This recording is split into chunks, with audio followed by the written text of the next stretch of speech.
ভাই সিম্পল একটা পিন দেন। পিন নেবেন? হ্যাঁ। নেন ভাই। তো এটা কয় টাকা? টাকা তো লাগবে না ভাই। না ভাই আমি তো মাংনাই লিব না তো। কয় টাকা দেবো সেটা কম। তাহলে 1 টাকা দেন। 1 টাকা দিব। এই যে ভাই 1 টাকা। তো হলো পিন দিছেন, গিফট দেন। ভাই পিনের সাথে কি গিফট দেবো? না ভাই পিন কিনেছে, গিফট দেওয়াই লাগবে।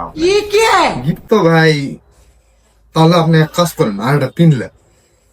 ভাই এটা গিফট হলো, ভালো একটা গিফট দেন। এটা কি গিফট দিলেন? কি গিফট দেবো ভাই? একটা প্রোডাক্ট আপনার থেকে কিনলাম, ভালো একটা গিফট দিবেন না, এটা পরিবর্তে এটা দিলেন। এটা হলো ভালো একটা গিফট দেন ভাই। আচ্ছা আপনি কি গিফট চাচ্ছেন? দেন ভালো একটা গিফট দেন। ভাই পিন একটা নিয়ে গিফট চাচ্ছি। পিন বিক্রি করছো, গিফট নেবে? হ্যাঁ। ঠিক আছে, আমি দেখতেছি। लेकिन ये साला कर क्या रहा है यहाँ पे? ভাইয়া কি হয়েছে আপনাদের বলেন তো? ভাই আমি হলো ওই যে পিন কিনেছি, আমার গিফট দিবেন। হ্যাঁ পিনের সাথে গিফট দিবেন? হ্যাঁ। रुको जरा, এটা আচ্ছা, কেন? सबर करो। আপনি আমার এই গ্যারেজ চাবিটা রাখেন। এখানে আমার হচ্ছে দোকানের দলিল আছে, এখানে আমার ফ্ল্যাটের দলিল আছে। এই দোকানের চাবিটা রাখেন। मजा आया। এইটুকু থেকে আপনি গিফটে খুশি? ভাই আর কিছু দিবেন না?